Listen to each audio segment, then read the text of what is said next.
वडापाव आहे पनवेलचा famous vada pav. पनवेलचा famous vada pav एकदा खाल तर तुमच्या जिभेतनं धूर.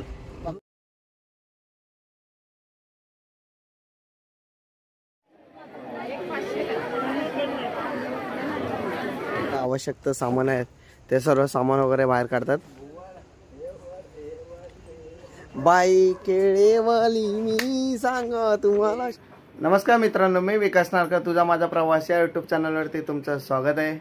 मित्रांनो, खूप दिवस झाले मी नवीन ब्लॉग टाकला नव्हता आपल्या चॅनलवरती, तर आज आपण नवीन ब्लॉग बनवणार आहोत. आणि हा ब्लॉग आपला मुंबई ते अलिबाग या प्रवासादरम्यान असणार आहे. तर या प्रवासामध्ये काय काय मजा येते काय नाही येते ते सर्व तुम्हाला या ब्लॉगमध्ये बघायला भेटेल. तर मित्रांनो, हा ब्लॉग आपला सुखाचा आणि आनंदाचा होण्यासाठी आणि सोयीस्कर होण्यासाठी आम्ही त्याच्यासाठी काय काय खटपट करतोय हे तुम्हाला आता थोड्या वेळानेच कळेल. तर मित्रांनो, आपला ब्लॉग कंटिन्यू करा आणि मजा घ्या. तर मित्रांनो, गुड मॉर्निंग. आम्ही जाणार आहे फिरायला अलिबागला. अलिबागला जायची अगोदर जी तयारी चालू आहे ती आता आम्ही करतो आहे. म्हणजे तिथे गेल्यावरती कसली कमी नाही पडली पाहिजे म्हणून काय काय लागणार आहे काय काय लागणार आहे तिकडे गेल्यावरती ते सर्व आता तयारी करून ठेवत आहे. मित्रांनो, आम्ही आता जाणार आहे ह्याला मालाडला नटराज मार्केट जिथे मच्छी आपल्याला भेटेल स्वस्तामध्ये, त्या ठिकाणी आता आम्ही चाललो आहे.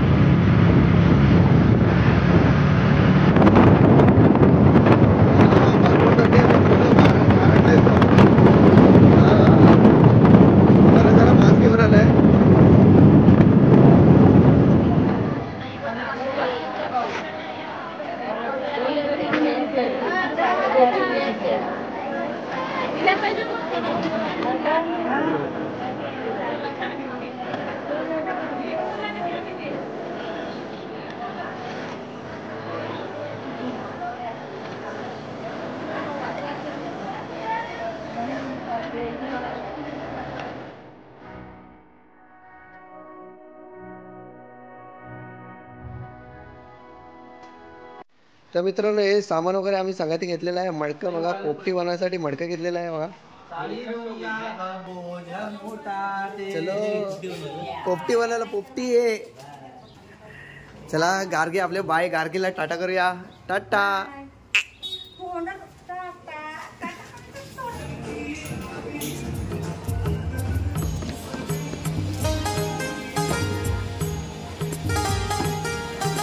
हा मित्रांनो, आमच्या बिल्डिंगच्या पाचचा एक शॉर्टकट आहे. तर आपल्या गाडी जिथे उभी आहे त्या गाडी ते नेल.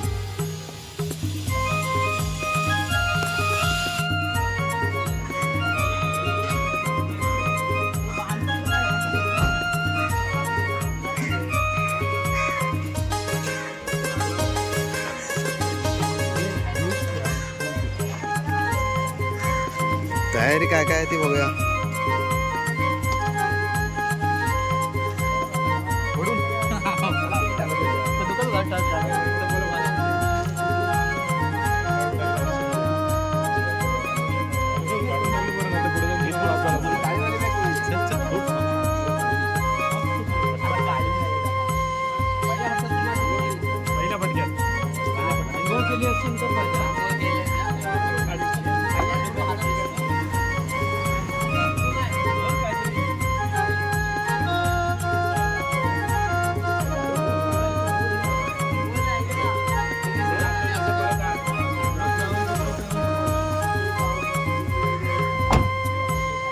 महाराजा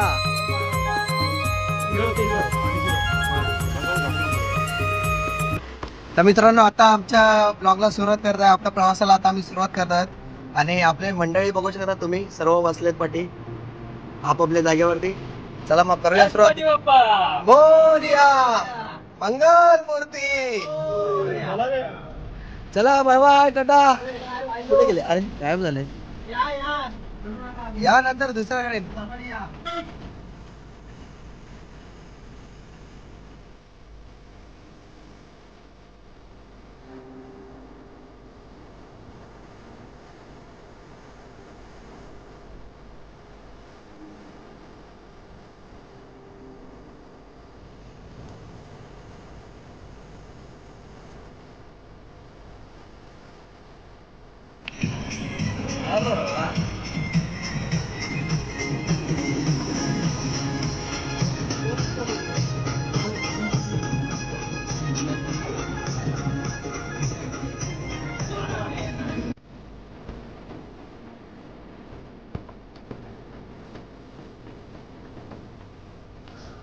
मित्रांनो, आपण ईस्टर्न एक्सप्रेस हायवेवरून मानकुदला आलेलो आणि मानकुदच्या पुढे येऊन वाशी पनवेल रोड पकडलेला आहे. मुंबईवरून वर्सोली बीच, अलिबाग वर्सोली बीच हा 120 किलोमीटर आहे. म्हणजे आपला 2 ते 2.5 तासाचा रस्ता आहे.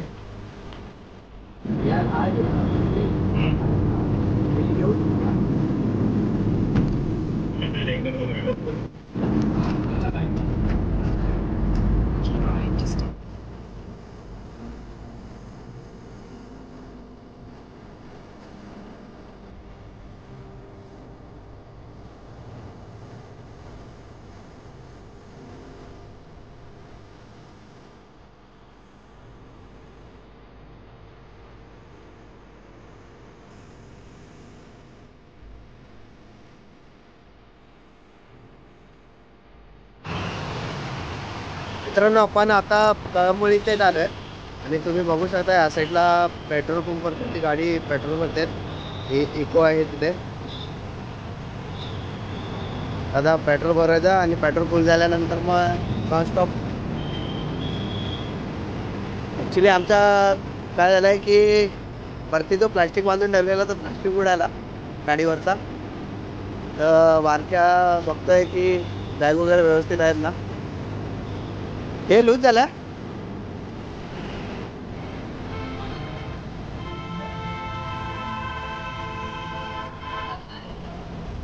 इंडिकेटर दिलंय पण हातामध्ये पुढे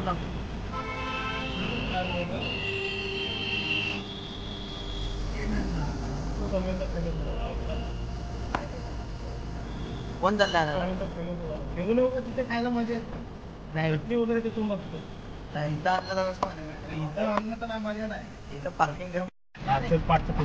मित्रांनो, दिवस आपल्याकडे आहे, गाडी आपल्याकडे आहे.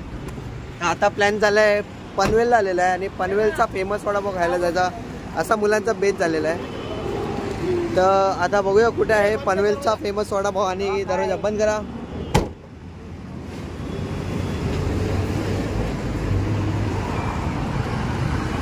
तर मित्रांनो, आपण आलेलो आहे ह्या सिग्नलच्या इथे आणि आपली गाडी तिथे पाठी पार्क केलेली आहे.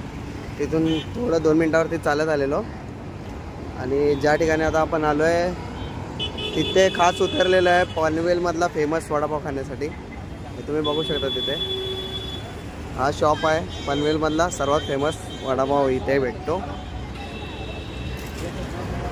माया बाय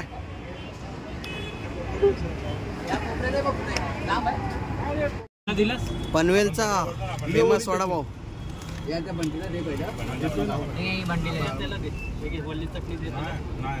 हे ओली चटणी द्यायचं. ग्रीन वाली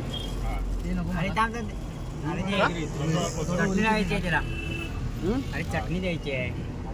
चटणी देणार ना. मेन चटणीसाठी आपण गेलेलो.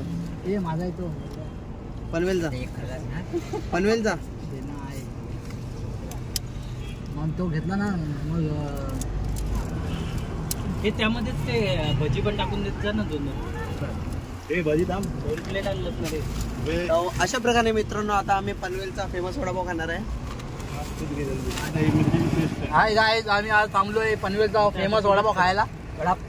वडापाव सोबत आम्ही चटणी पण खातोय. ओली आणि तुमचं काय म्हणणं?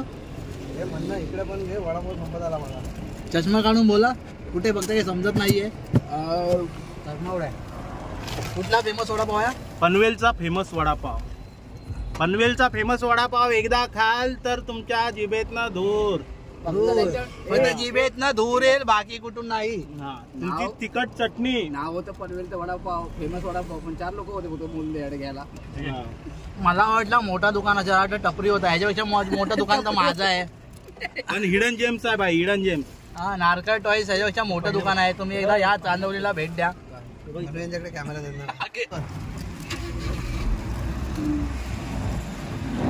चल. पनवेलचा वडा बंद केले. विंडो ओपन करा. चटणी एक नंबर. एक नंबर चटणी एक नंबर. तुम्ही वडापाव घेतला, तुम्हाला कसं वाटतंय? अरे भावा, मी सजेस्ट केलाय. पनवेलचा फेमस वडापाव आहे, चांगलाच असतो, कधी पण खा. ऑल टाइम फेवरेट आहे आपला. आणि रिव्ह्यू बघूया आपण कसे आहेत. एकदम बेकार. येता का अलिबाग अलिबाग काय काय जण असतात आणि याने कधी वडापाव खाल्ला नाही म्हणून याला बेकार वाटतोय. बेकार वाटतोय. त्यांनी वडापावची टेस्ट कधी घेतलीच नाहीये. आणि बोर्डांना विचारूया. चला, येता का थंड. अलिबाग थंड वडापाव. अप्रतिम. अप्रतिम. ठीक आहे.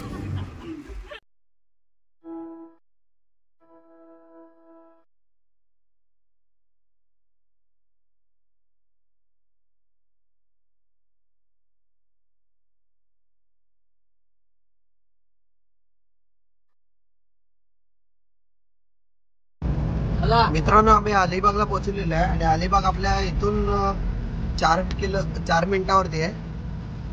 बघू शकतात.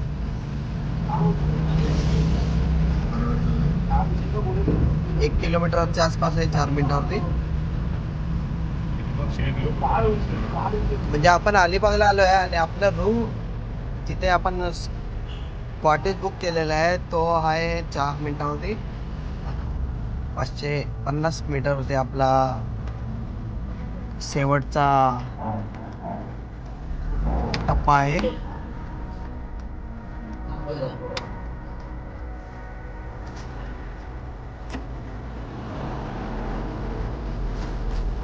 तुम्हाला मित्रांनो, जेव्हा मी होमस्टे बुक केलेला आहे त्याच्याबद्दल सेपरेट व्हिडिओ बनवून आपल्या चॅनलवरती टाकेन, तर तुम्ही मित्रांनो तो बघा.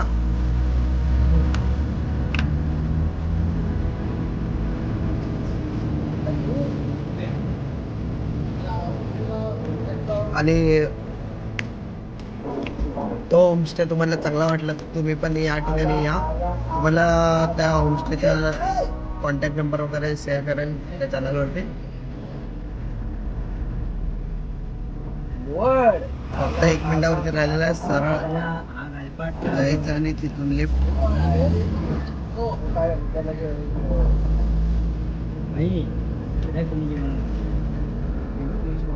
पुढे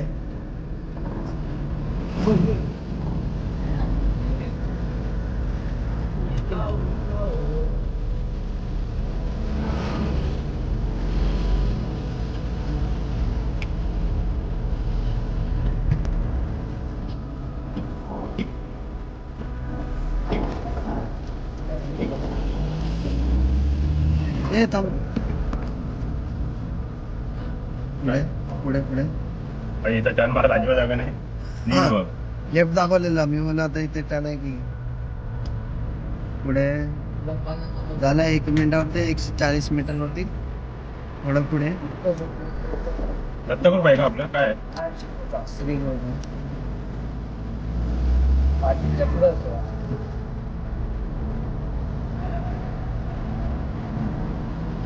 इथला बंद झाली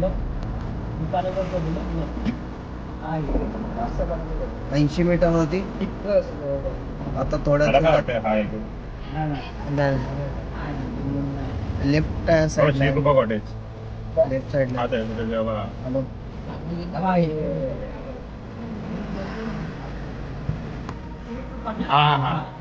गाडी दाखवायची आपली.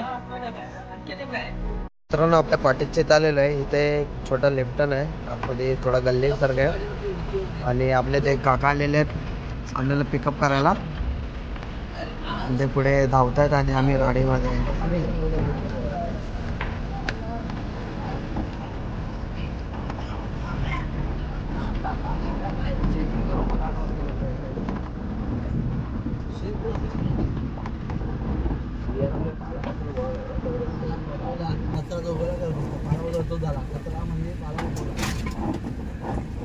माहिती आहे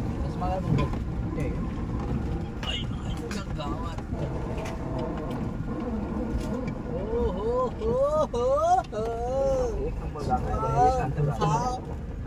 एक घर आहे आजूबाजूला.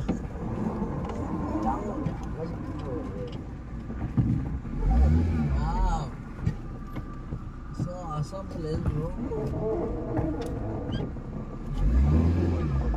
कॉटेज भारी भाई सोय मित्र बघा. मित्रांनो आम्ही आता पोचलेलो आहे अलिबागला. हे बघू शकता तुम्ही श्री कृपा कॉटेज.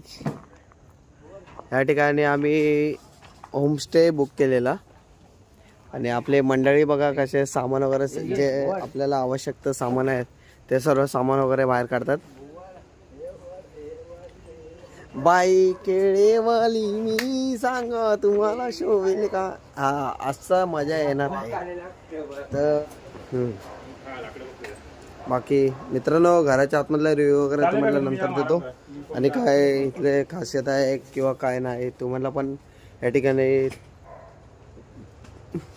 होमस्टे करायला पाहिजे की नाही करायला पाहिजे ते तुम्हाला मी आपल्या पुढच्या ब्लॉगमध्ये कळवेन. त्याला ॲक्च्युली आम्ही दुपारी लेट निघालेलो कारण आमचे जे 8 मुलं होती त्यातले एक जॉबवरून थोडा लेट आला म्हणून आम्हाला इथे यायला लेट झाला आणि येताना थोडा एक चुकीचा ब्रिज चढलेलो. मॅप चालू असताना पण ब्रिज चढलेलो कारण त्या मॅपवरती पण दाखवत होता की ब्रिज घ्यायचा म्हणून आणि ब्रिज घेतल्यानंतर मग पुढे गेल्यावर ते माहीत पडलं की आपल्याला पुन्हा युटर्न घ्यायचा आहे. तर अशा प्रकारे आम्ही रस्ता चुकलेलो आहे. तुम्ही पाठी बघू शकता काका आपल्याला चांगल्या प्रकारे मदत करतात. म्हणजे पोपटी बनवण्यासाठी जे आम्हाला लाकडं वगैरे पाहिजे ते इकडून तिकडून बंदोबस्त करून देतात आणि बघू शकतात अशा प्रकारे आम्ही रात्री पोपटी वगैरे बनवणार आहेत. ते कशी पोपटी बनवणार आहे कसं काय करणार आहे ते तुम्हाला आपल्याला या ब्लॉगमध्ये बघायला भेटेल. आणि मित्रांनो आपला हा ब्लॉग मी इथे थांबवतोय. तर ब्लॉग कसा वाटला हे आम्हाला कमेंट करून सांगा आणि आपल्या व्हिडिओवरती आपले पुढचे व्हिडिओ बघायचे असेल तर आमच्या चॅनलला लाईक करा, सबस्क्राईब करा जेणेकरून आमचे नवीन व्हिडिओ तुमच्याजवळ लवकर येतील. चला मग लवकर भेटू पुढच्या ब्लॉगमध्ये. Bye bye.